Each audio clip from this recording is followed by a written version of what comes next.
السلام علیکم ورحمۃ اللہ وبرکاتہ۔ ناظرین کرام، دنیا کا سب سے امپورٹنٹ جو ٹاپک ہے وہ ہے توحید، اللہ رب العالمین کی ذات و صفات کو پہچاننا، جس کی وجہ سے ہم مسلمان ہیں، جس کی وجہ سے ہم ایمان والے ہیں۔ اچھا، بندہ ہر ایک مسئلے میں کمپرومائز کر لے چلتا ہے، لیکن اگر کوئی ایمان والا ہونے کے بعد اگر وہ توحید میں کمپرومائز کرتا ہے تو پھر یہ بھلے دنیا میں عزت دار بن جائے، خدا کی قسم اللہ رب العالمین کے یہاں اس کے لیے ایک ذرہ بھی اس کو چھوٹ حاصل نہیں ہوگی، ہو ہی نہیں سکتی۔ اللہ تعالیٰ نے صرف دو چیزیں رکھی ہیں، مسلمان اور ایک غیر ایمان میں ایک امتیاز ہے اللہ کی توحید، اللہ رب العالمین کی توحید کو ایکسپٹ کرنا۔ یہی وجہ تھی نا کہ آقا علیہ السلام نے 13 سال تک مکی زندگی میں رسول اللہ صلی اللہ علیہ وآلہ وسلم نے لوگوں کو یہی بتایا کہ لوگوں، لا الہ الا اللہ، اللہ کے سوا کوئی معبود نہیں، اللہ کے سوا کوئی معبود نہیں۔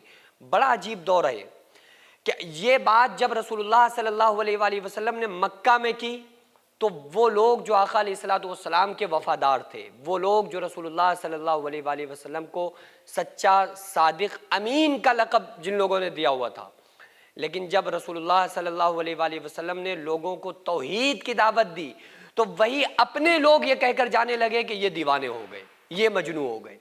کون سی ایسی ان کلمات کے اندر طاقت ہے، آخر کون سی ایسی ان کلمات میں عظمت ہے جو بندے کو ہضم نہیں ہوتی؟ میں سب کی بات نہیں کر رہا، لیکن کچھ ایسے لوگ ہیں جن کو توحید ہضم نہیں ہوتی، توحید ایکسپٹ نہیں ہے، یعنی کہ مسلمان ہیں، اسلام سے تعلق ہے، رسول اللہ صلی اللہ علیہ وآلہ وسلم کے دین کے زبانی طور پر فالوورز ہیں، لیکن اللہ کی عظمت، اللہ رب العالمین کی ربوبیت، اس کی قدرت اور اس کے اختیارات اور اللہ رب العالمین کی شان سے بالکل ان کا دور دور تک کوئی تعلق نہیں ہے۔ ان کی زبان ہی نہیں کھلتی بیان کرنے کے لیے، زبان چھوڑو، ان کے کانوں کے اندر یہ طاقت نہیں ہے کہ وہ اللہ کی عظمت کو سن سکیں۔ کتنی عجیب بات ہے۔ تو خدا کی قسم، جو لوگ رسول اللہ صلی اللہ علیہ وآلہ وسلم کے سامنے، وہ لوگ جنہوں نے آقا علیہ السلام سے توحید کو سن کر جو لوگ بدکتے تھے نا، اس کو تو اللہ تعالیٰ نے قرآن کریم میں فرمایا کہ کچھ ایسے لوگ ہیں جب ان کے سامنے اللہ کا ذکر کیا جاتا ہے تو ان کے کلیجے پھٹ جاتے ہیں، وہ بدک جاتے ہیں۔ تو ظاہر سی بات ہے، کوئی تو اس میں اللہ رب العالمین کی وحدانیت میں کوئی تو ایسی طاقت ہے جو لوگوں کے دلوں کو پھاڑ رہی ہے، جو لوگوں کے دلوں کو چیر رہی ہے۔ اور دوسری جگہ پر اللہ تعالیٰ نے قرآن کریم میں فرمایا کہ ایمان والوں کو یہ باتیں، اللہ کی عظمت اور اللہ کی ربوبیت، ان کے ایمان کو بڑا فائدہ پہنچاتی ہے، یعنی ان کے دل خوش ہو جاتے ہیں۔ تو اللہ رب العالمین نے قرآن کریم میں اس کو بیان فرمایا، وما قدر اللہ حق قدری، کہ لوگوں نے اللہ کی قدر نہ کی جیسا اس کی قدر کرنے کا حق ہے۔ کیسا گلا اللہ تعالیٰ قرآن کریم میں کر رہا ہے، یا ایھا الانسان، اے انسانوں۔ یہاں پر کسی ایمان والے یا نیک یا کسی پڑھے لکھے یا کسی ایک برادری کو اللہ نے مخاطب نہیں کیا، یا ایھا الانسان، اے انسانوں، ما غرک بربک الکریم، تمہیں اپنے رب کریم کے بارے میں کس نے دھوکے میں ڈال دیا، کس چیز نے تمہیں رب سے جدا کر دیا؟ تم اللہ سے دور ہو گئے، تم اللہ سے بے تعلق ہوتے چلے گئے، تم اللہ سے بے تعلق ہو کر زندگی گزارنے لگے۔ اللہ نے خود اس بات کو فرمایا۔ اور 20ویں پارے میں اللہ تعالیٰ نے اسٹارٹ میں، شروعات میں، امن خلق السماوات والارض، اللہ تعالیٰ نے فرمایا کہ اے لوگوں، یہ زمین آسمان کس نے بنائے؟ امن خلق السماوات والارض، یہ زمین کس نے بچھائی؟ آسمان کس نے بنایا؟ امن خلق السماوات والارض وانزل لکم من السماء ماء، کون ہے جس نے آسمان سے مہ کو برسایا، پانی کو برسایا؟ کس نے؟ وانزل لکم من السماء ماء فانبتنا لکم بہ حدائق ذات بہجہ، کس نے تمہارے لیے زمین سے غلہ اور کھانے پینے کی چیزیں اور تمہارے لیے تمام چیزوں کو زمین سے نکالا؟ اے الہ مع اللہ، اللہ فرما رہا ہے، چیلنج کر رہا ہے کوئی اللہ کے علاوہ یہ سب کچھ کرنے والا؟ کوئی اور کر سکتا ہے اللہ کے علاوہ؟ کوئی دنیا کے اندر ایسا ہے جو یہ سب کچھ کر دے یا کوئی کر سکتا ہو؟ اللہ چیلنج کر رہا ہے، اگر ہے تو لے کر آؤ جو اللہ کے علاوہ یہ سارے کام کر سکے۔ اللہ تعالیٰ نے ایک جگہ نہیں، سینکڑوں مقامات پر اللہ تبارک و تعالیٰ نے اپنی ربوبیت لوگوں کو بتائی ہے، بتایا ہے، قل هو اللہ احد، کہ وہ اللہ اکیلا ہے، تن تنہا، واحد، یکتا۔ اللہ الصمد، پاک ہے، بے نیاز ہے، نیاز مندی اللہ کے پاس نہیں ہے، بے نیاز، کسی چیز سے وہ کچھ بھی کرنے کے لیے اسے کچھ کرنے کی ضرورت نہیں ہے، اسے یہ کوئی اسے پوچھنے والا نہیں ہے، وہ جو چاہے جس کی مرضی کے بغیر جو چاہے کر سکتا ہے، لیکن پوری کائنات مل کر اللہ کی مرضی اور اجازت کے بغیر کچھ نہیں کر سکتے۔ یہی تو اللہ سمجھا رہا ہے، یہی تو اصل مطلب ہے، لم یلد ولم یولد، نہ اس نے کسی کو پیدا کیا نہ وہ کسی سے پیدا ہوا، یعنی کہ نہ اس نے کسی کو جنا نہ وہ کسی سے جنا گیا، ولم یکن لہ کفوا احد، اور وہ اکیلا ہے، کوئی اس کے برابر نہیں، اس کا ساتھی نہیں، اس کا شریک نہیں، کوئی اس جیسا نہیں، کوئی اس کا ساجی نہیں، کوئی اسے پوچھنے والا نہیں، کوئی اس سے زبردستی کرنے والا نہیں۔ اللہ کے در کے جتنے ہیں سب کے سب اللہ رب العالمین کے در کے محتاج ہیں۔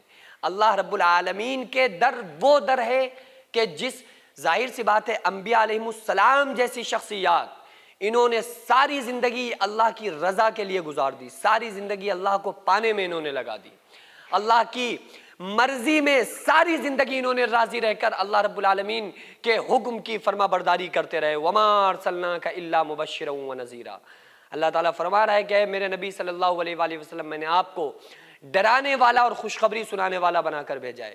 تو آقا علیہ الصلوۃ والسلام ساری زندگی لوگوں کو دعوت توحید دیتے رہے، لوگوں کے سمجھ میں نہیں آئی، اور بڑی عجیب بات ہے کہ آپ صلی اللہ علیہ وآلہ وسلم نے کھل کر جو سب سے پہلے توحید کو بیان کیا ہے، ایک پہاڑی پر آقا علیہ الصلوۃ والسلام تشریف فرما ہوئے اور آواز لگائی، یا معشر القریش، سارے قریشی قریبی اکٹھا ہو گئے۔ آقا علیہ السلام نے فرمایا کہ اگر میں تم سے یہ کہوں کہ اس پہاڑ کے پیچھے ایک لشکر ہے جو تم پر چڑھائی کر کے تمہیں برباد کر دے گا، تو کیا تم میری بات سچ مانو گے؟ انہوں نے سب نے یک زبان ہو کر کہا تھا کہ آپ سچے ہیں، صادق ہیں، امین ہیں، اگر آپ یہ کہیں گے تو میں آپ کی بات ماننے کے لیے تیار ہوں، کیونکہ آپ تو سچے ہیں، آپ تو صادق ہیں۔ تو آقا علیہ السلام نے فرمایا، اے لوگوں، تو پھر میں تمہیں اس اللہ کے عذاب سے ڈراتا ہوں کہ اگر تم نے میری بات نہ مانی اور اللہ کی وحدانیت کو، اس کی ربوبیت کو ایکسپٹ نہ کیا اور مجھے نبی تسلیم نہ کیا، تو تم پر اللہ کی طرف سے عذاب آئے گا۔ تو سگا چچا ابو لہب کھڑے ہو کر کہنے لگا کہ میرا بھتیجا معاذ اللہ جھوٹا ہو گیا، ثم معاذ اللہ، معاذ اللہ۔ سب سے پہلے تکذیب کرنے والا سگا چچا ابو لہب تھا، کہ جب اللہ کے رسول صلی اللہ علیہ وآلہ وسلم نے اللہ کی وحدانیت اور ربوبیت اور توحید کا اعلان فرمایا ہے تو سگا چچا بھی فرنٹ ہو کر چل دیا، لیکن آقا علیہ الصلوۃ والسلام سے جو اس نے جملے کہے اللہ کے کلام نے، اللہ نے پھر اس سے بدلا لیا۔ اللہ تعالیٰ نے پھر فرمایا، تبت یدا ابی لہب وتب، ابو لہب کے دونوں ہاتھ ٹوٹ جائیں۔ ابو لہب نیست و نابود ہو گیا، برباد ہو گیا، کیونکہ توحید کے اور رسول اللہ صلی اللہ علیہ وآلہ وسلم کے سامنے آیا، آڑے آیا۔ اللہ تبارک و تعالیٰ کے کلام نے اس کو کہا، تبت یدا ابی لہب وتب، ابو لہب کے دونوں ہاتھ ٹوٹ جائیں۔ تو دنیا کی زندگی کا سب سے مین اور مضبوط اگر کوئی ٹاپک ہے تو وہ توحید ہے، کہ اللہ کو پہچانو۔ اللہ فرما رہا ہے، یا ایتھا النفس المطمئنہ ارجعی الی ربک راضیۃ مرضیہ، اے لوگوں لوٹ آؤ اپنے رب کی رضا اور مرضی کی طرف۔ کہاں جا رہے ہو؟ کہاں بھٹکتے پھر رہے ہو؟ اللہ کی رضا کے علاوہ بغیر تو کچھ نہیں ہو سکتا نا۔ اللہ تبارک و تعالیٰ کا صاف اعلان ہے، امن یجیب المضطر اذا دعاہ ویکشف السوء، اے لوگوں میرے علاوہ بھی کوئی ہے جو تمہاری سن سکے؟ کوئی ہے جو تمہاری پکار پر لبیک کہہ کے تمہاری مدد کو آ سکے؟ ان یمسسک اللہ بضر فلا کاشف لہ الا ہو، کہ اللہ تبارک و تعالیٰ فرماتا ہے کہ اے لوگوں اگر اللہ تعالیٰ تمہیں نقصان پہنچانا چاہے تو پوری کائنات مل کر بھی تمہیں فائدہ نہیں پہنچا سکتی۔ وَإِن يَمْسَسْكَ بِخَيْرٍ فَهُوَ عَلَىٰ كُلِّ شَيْءٍ قَدِيرٌ، اور اگر اللہ تعالیٰ تمہیں نفع پہنچانا چاہے، فائدہ پہنچانا چاہے تو پوری کائنات مل کر بھی اس کا نقصان نہیں پہنچا سکتی۔ رسول اللہ صلی اللہ علیہ وآلہ وسلم کی زندگی کا مقصد تھا لوگوں کو اللہ سے جوڑنا، توحید اور اللہ کی وحدانیت، اللہ کی ربوبیت، الوہیت، اللہ رب العالمین کی شان، شوکت، عظمت اگر یہ دل کے اندر نہیں ہے تو پھر آپ کتنے بھی زبانی طور پر کلمے پڑھتے رہیں، آپ کا یہ کلمہ آپ کو جنت تک نہیں لے جا سکتا۔ زبانی طور پر اگر ہے اور دل کے اندر آپ کو یہ اقرار نہیں ہے اور اللہ کی ربوبیت آپ کو ایکسیپٹ نہیں ہے، تو پھر خدا کی قسم ساری آپ کی عبادتیں اکارت ہو جائیں گی، برباد ہو جائیں گی، اور جنت کی خوشبو بھی حاصل نہیں ہوگی۔ کیونکہ آقا علیہ السلام نے ارشاد فرمایا کہ اگر کسی انسان کے پاس رائی کے دانے کے برابر بھی ایمان ہوگا تو میں اس کی شفاعت کروں گا، سفارش کروں گا، جہنم سے نکال کر اس کو جنت میں لے کر کے جاؤں گا۔ اور آپ صلی اللہ علیہ وآلہ وسلم نے ارشاد فرمایا اگر کسی کے دل کے اندر ایک رائی کے ذرے کے برابر شرک ہوگا تو آقا علیہ السلام نے ارشاد فرمایا میری شفاعت اس پر حرام ہے مجھ پر کہ پھر میں اس کی شفاعت کروں۔ تو اپنے قلب کے اندر، اپنے دلوں کے اندر اللہ کی محبت، اس کی الوہیت، اس کی عظمتوں کو پیوست کرنے کی ضرورت ہے کہ اللہ رب العالمین سپر پاور ہے۔ اللہ رب العالمین کا ڈر جن دلوں میں آ جاتا ہے، پوری کائنات کا ڈر ان کے دلوں سے نکل جاتا ہے۔ اور اللہ یہی تو کہہ رہا ہے افغیر اللہ تتقون، اے لوگوں تم اللہ کے سوا اوروں سے کیوں ڈرتے ہو؟ جب اللہ کا ڈر ہمارے دلوں سے نکلا ہے تو اللہ تعالیٰ نے پوری کائنات کا ڈر ہمارے دلوں کے اندر بیٹھال دیا۔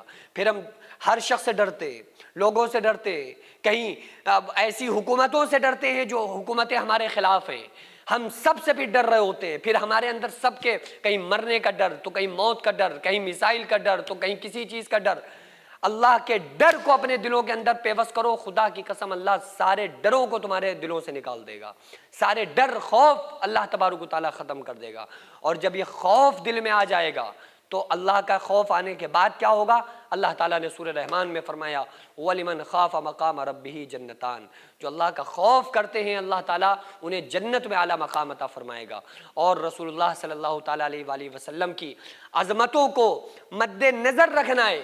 ظاہر سی بات ہے بعد از خدا بزرگ تو ہی قصہ مختصر، اللہ کے بعد ساری کائنات میں سب سے بڑا اگر کسی کا مرتبہ ہے تو وہ ہمارے نبی حضرت محمد صلی اللہ تعالیٰ علیہ وآلہ وسلم، ہمارے آقا، ہمارے سرکار آخر الزمان حضور صلی اللہ علیہ وآلہ وسلم کا سب سے بڑا مقام ہے۔ آقا علیہ السلام نے ارشاد فرمایا کتنا بڑا مسلمان ہو کسی مومن کے درجے کو نہیں پہنچ سکتا، کتنا بڑا مومن ہو کسی ولی کے درجے کو نہیں پہنچ سکتا، کتنا بڑا ولی ہو کسی صحابی کے درجے کو نہیں پہنچ سکتا، کتنا بڑا صحابی ہو کسی نبی کے درجے کو نہیں پہنچ سکتا، اور کتنا بڑا نبی ہو وہ ہمارے نبی جناب محمد رسول اللہ صلی اللہ علیہ وآلہ وسلم کے درجے کو نہیں پہنچ سکتا۔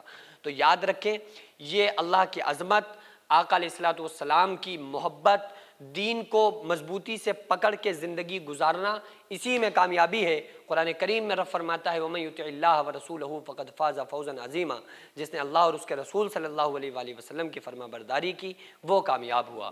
دعا کریں اللہ رب العالمین ہم تمام لوگوں کو توحید کے دامن کو، آقا علیہ السلام کی محبت کو، اہل بیت کے بتائے ہوئے طریقوں پر عمل کرنے کی، شریعت مطہرہ کا پابند رہنے کی اللہ تعالیٰ ہم تمام لوگوں کو توفیق عطا فرمائے۔ وما علینا الا البلاغ۔ السلام علیکم ورحمۃ اللہ تعالیٰ وبرکاتہ۔